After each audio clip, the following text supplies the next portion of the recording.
দীঘাতে পর্যটক মহিলার ধর্ষণের ঘটনায় কেন্দ্র করে কাঁথি সাংগঠনিক জেলার মহিলা মোর্চার প্রতিবাদী মিছিল 20,000-এর বেশি সমর্থক নিয়ে সংগঠিত হয় এই মিছিল। পাশাপাশি এই মিছিলে পা মেলান রাজ্যের বিরোধী দলনেতা শুভেন্দু অধিকারীও।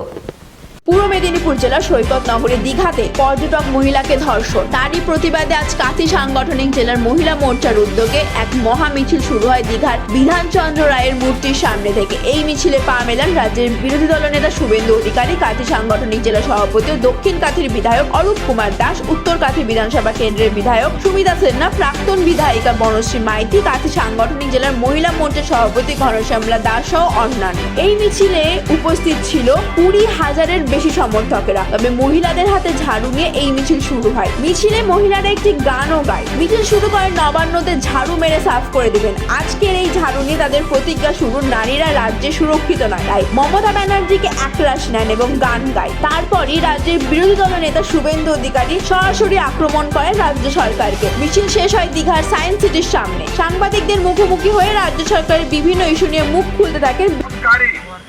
অত্যাচারী শিলতা হানিকারী গ্রেপ্তার হয়েছে, তাদের বাড়ি প্রতিমা এক অঞ্চলের রতনপুর জাতি মাটিতে।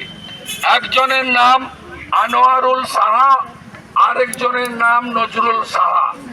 আপনারা নাম শুনলেই তো বুঝতে পারতেন, समझदार का तो इशारा ही काफी है যে কারা এই ধরনের অত্যাচার সংগঠিত করে আমার পবিত্র দীঘাকে তারা নষ্ট করতে চায় এবং এখানে পর্যটক, বিশেষ করে মহিলা পর্যটকদের আতঙ্ক এবং সন্ত্রস্তর পরিবেশ করতে চায়।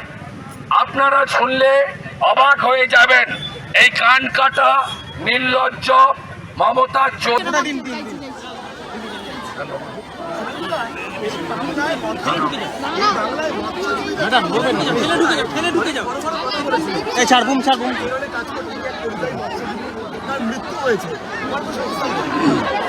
মৎস্যজীবীদের জন্য কিছু করেনি। আপনি যেখানে দাঁড়িয়ে আছেন, এখানে ট্যুরিজমের পরে ফিশিং এবং ফিশারম্যানরাই সবচেয়ে বড় জীবিকা।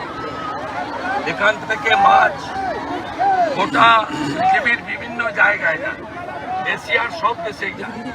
স্বাভাবিকভাবে মৎস্যজীবীদের কোনো উন্নয়ন হয়নি এবং আমাদের মৎস্যমন্ত্রী পুরুষোত্তম দাস রূপালা কয়েকদিন আগে এই এলাকা